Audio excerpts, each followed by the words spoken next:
Hi, welcome to the channel where we provide an alternative view of the common narrative.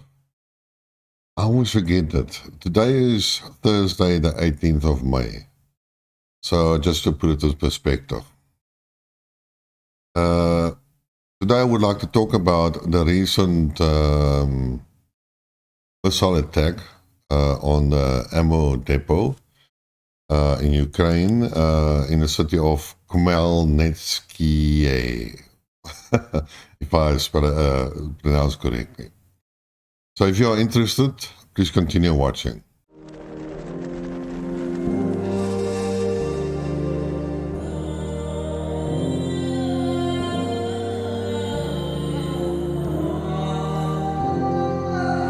Welcome back to the channel where we provide an alternative view. Before I even start with the subject, I would just mention something. I see there are one or two guys that watch the video and then basically give me a thumbs down, which I don't mind. If you don't like the video, it's fine. We don't all have to agree to that. But at least have the decency to leave a comment in the comment section on why you disagree with me and why you gave me a thumbs down. And that would be highly appreciated. But in any case, let's get today's topic. The heading of this video might be a little bit confusing, but in effect, that is what happened. The nuclear war has started in Ukraine. And unfortunately, the first incident was a home goal. We all know about the controversial supply of depleted uranium rounds by the British to Ukraine for their Challenger tanks. And they've been warned time and again not to do it because it will contaminate the environment of Ukraine and will be actually destroying Ukraine itself in terms of radioactive contamination. But the West has now always insisted that these depleted uranium rounds are not radioactive and they don't have long-lasting effects. But with the recent destruction of these rounds in the Khmelnytsky warehouse, it must become now clear that these ammunition are dangerous and damaging to the environment. Even if you want to ignore the data and experimental research done in Afghanistan, Serbia, Kosovo, Iraq, maybe Libya, those are clear incidences of where this radioactive ammunition has caused environmental damage, which the West conveniently ignores. But in any case, so I read some articles about this whole story, and there was a massive strike on the Khmelnytsky warehouse, and in this warehouse, it's in the western side of Ukraine. That means far away from the front lines, and there was a significant amount. Let me see. See that the 649th Aviation Depot of Missile Weapons and Ammunition in the village of Rushkevitsia stored a significant amount of anti-aircraft missiles for Western-made SAMs, including those for Patriots, for the Patriot system. And according to earthquake monitoring system of the Euro-Mediterranean Seismological Center, tremors of 3.4 magnitude were felt northwest of Khmelnytsky at about 4 in the morning Moscow time. And this in fact indicates that the impact on the depots was very effective. The second detonation of the weapons caused seismological activity in the earth crust. So it was announced, it was confirmed by the Russian MOD. It was even confirmed by Ukrainian MOD. And looking at the videos and the photograph, it was quite a significant explosions and secondary explosions. And we understand that there was an increase of gamma radiation measured in the Melnitsky type of surroundings, but not in the surrounding cities. So that was a clear indication that something radioactive was stored in this depot, ammunition depot or storage facility. And the only thing that we really know about that does have a gamma radiation is the depleted uranium rounds, the British supplied ones. And the point here is always that the argument goes that it seems as if these rounds are not radioactive. It's impossible to 100% purify any uranium, so there must always be some remnants of radioactive isotopes in that round, which makes them radioactive. And also, the substance itself is toxic from and carcinogenic from the substance alone. And what it actually means is that if this missile or this round hits a target, the heat is so much that it evaporates some of the uranium and it forms a dust cloud. And that dust cloud can be inhaled and then cause cancer and all the other stuff that goes with it. Or it can distribute over the soil and then contaminate the soil with radioactive material, making it unsuitable for any agricultural use or human, not trafficking, but then what you understand, what they can't really move around in that area, because it is radioactive. And unfortunately, this now has happened in the western part of Ukraine. Now, I can understand why the Ukrainians would have used this ammunition, because they would have used it in the east of Ukraine, and then they don't really care about the population. So if they contaminated the soil, that was all fine. But in this case, unfortunately, it was a home goal, and that ammunition has now been destroyed in the western part, meaning under their own people that support them. And the population is quite up and out because nobody tells them what is going on and what the dangers are. And typically, as these type of countries are, they will keep it quiet, and the human population will suffer under it. Long-term effects. The data about these gamma intensity measurements can be found online. That's not that these speculations. These are true measurements. The seismological activity was also measured by sources, open sources that you can verify. So there's nothing to doubt about this whole matter. Then there was also a similar attack on a town called Ternopil. There was also a big ammo depot, which also resulted in huge explosions and destruction of huge quantities of military equipment and ammunition for the Ukrainian military. And these have all been probably recently supplied by Western nations, and they were probably earmarked for the so-called counteroffensive. Now, we have been hearing for a long time now that Zelensky and Ukraine are making stories that this so-called upcoming counteroffensive is not going to be that severe, and the West shouldn't be expecting too much, and that it will be a breakthrough. And, you know, they're starting to hint that it will not be achieved at what is expected of them. And so are even some of the Western punters, pro-Western punters, that everybody's now being cautioned about this whole matter. Well, I believe with this destruction of these two large ammo dumps, that would have a significant impact on the planned counteroffensive.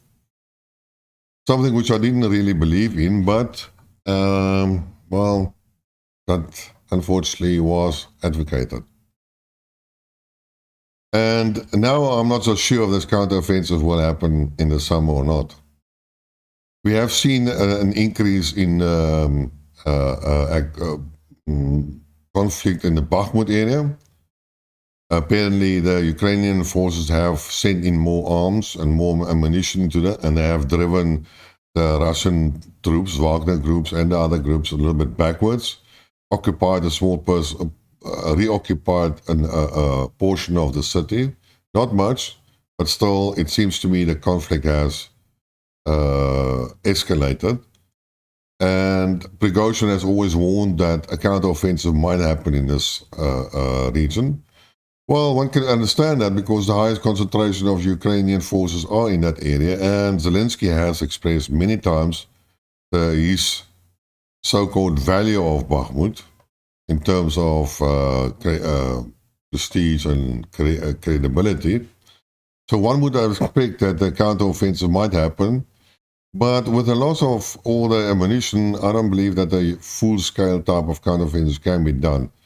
And in this summer, we will basically see intensified battles on the front, similar to what they have done down to Bakhmut, to at least do something. And now it all depends, the ball is back in the court of the Russians. Will they now, they will repel these attacks, no questions asked about that. It will cost the Ukrainian forces dearly in terms of life and equipment. And they will achieve nothing. And one thing that has to ask the question is, what then? Will the Russians then finally start with their own offensive or counter-offensive and then proceed? Because peace is not on the cards. That's not what's happening. And there's no possibility of this not ever happening, but not at this stage. So basically what I would see is that I will see an intensified fighting as has been done now or started. And it will continue for the rest of the summer. I forget always to say, I'm not a military strategist, and I'm not a general, and I don't know much about how to attack and so on and so forth and so on. But I cannot imagine myself with today's technology of UIV, you had intelligence gathering, satellites overhead, how any army can basically storm over open areas using, say, 400-500 tanks, artillery fire, and troops moving, and no air force to protect these units. I cannot understand that. I cannot see that happening, and I cannot see that that would be effective. I mean, you have landmines before that. Then you have trenches that are counter tanks. Then you have aviation that has homing missiles on tanks. You have ground-launched anti-tank weapons. No, I cannot just see how. So I'm not sure even how the Ukrainians thought they would present this type of counteroffensive without significant losses. And then there was a question, say they would make a breakthrough through Russian lines, which is highly unlikely. What then? Do they have the necessary ammunition and armament as backup in reserve? And I don't believe they have. Because whatever they had to use in this counteroffensive itself. And again, a massive assault that is long detected before it even started. That's, I don't know, a really bad. Okay, we can talk about maneuverable attacks and so on. But again, how maneuverable can you be? How can you avoid certain situations and strong points and try to attack on the weak points without the necessary aviation or intelligence gathering, okay, or necessary aviation? But the enemy has all the intelligence gathering and has more than ample time to prepare for all of this. So I have never had any much faith in any counteroffensive. There's also a lot of talk about, yeah, but if the Ukrainians don't perform and so on, then the money will run out in the West. Well, you can forget about that scenario. The point here is that the money will flow. Of course, America can print money endlessly until the world starts to reject it. And also, a lot of this money doesn't go directly to Ukraine. It stays in America. And, well, there was also recently a report from, I don't know, some Russian minister that the GDP of Ukraine is now on 80%, debt to GDP of Ukraine is now on 80%, and that the West is basically enslaving Ukraine by issuing debt to the country, and it has no purpose because at the end of the day, it will all be lost and all be futile, and Ukraine will not be able to pay back these loans and impoverish the population forever. So that's not going to plan and so on. So I don't understand why. I can understand personal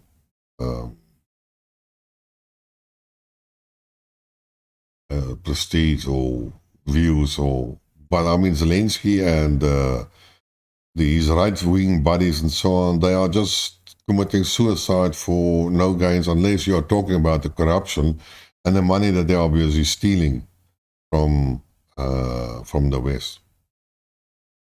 There's another reason why I believe the West cannot, or America cannot abandon Ukraine. Because I know there's an election. I know in America coming up an election. I know that Trump is quite popular again. But if America ever wants to restore its prestigious view or its fully type of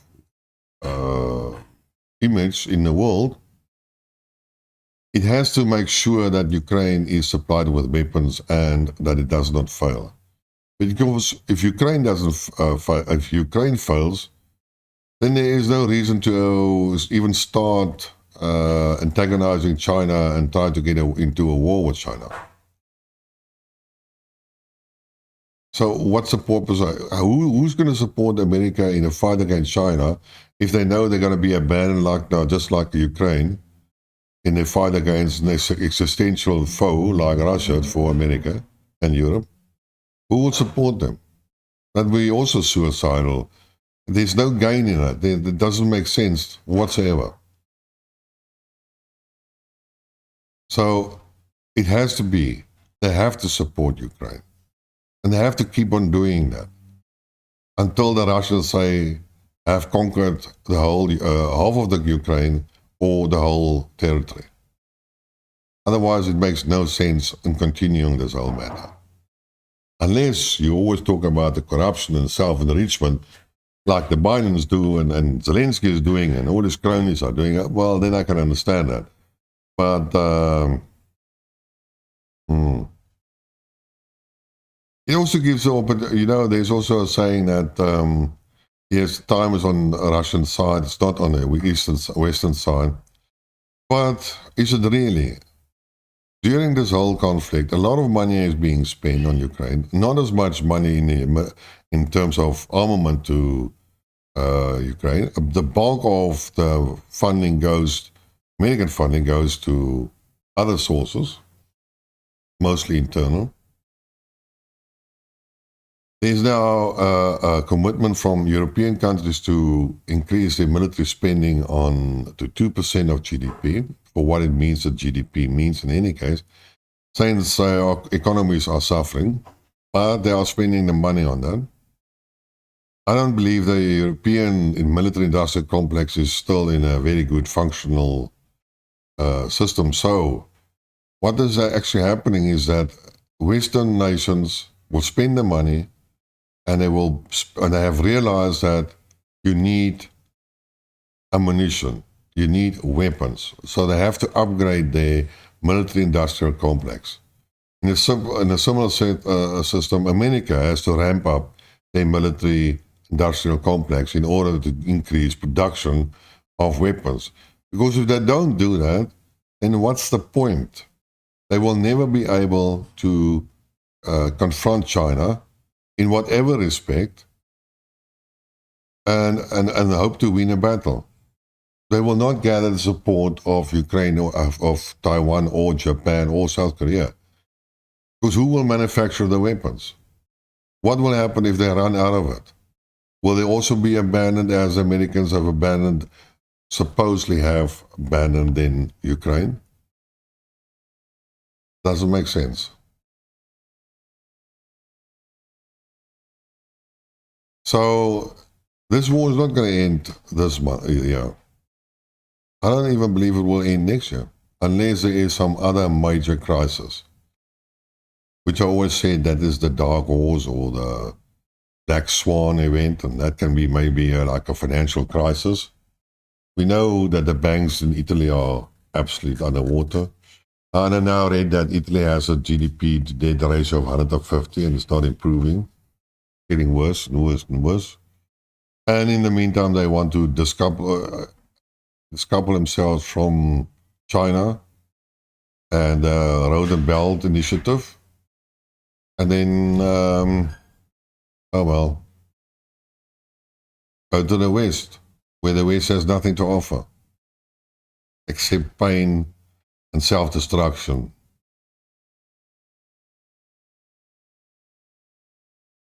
So, my opinion, summoning it up, no big counteroffensive, begging of Zelensky for more weapons. Oh, I forgot to say. So Britain, finally. Yeah, the British are as mad as the Poles. They have decided to form a motivating group or a group of countries. And this group of countries is now going to see how they can provide F-16s or F-18s to Ukraine. That is what they're planning on doing. Because America is not planning on sending these F-16s, so Europe will send them. And Sunak, that's the name. And these guys are now negotiating with other countries to form a conglomerate or whatever groupie that will now motivate their governments to send the F-16s that they have to Ukraine. And I've said in my previous videos, not going to take long. Patriots came. Tanks came. F-16s are coming. Just a matter of time. Now, if these guys are doing this, then who says they will stop arming Ukraine? You know, there's so much contradictory. They say they one thing and then they do the other thing. So I don't believe those idiots in any case, and I hope you don't believe them. In any case, that's my current view on the matter in Ukraine. Until next time then. Cheers.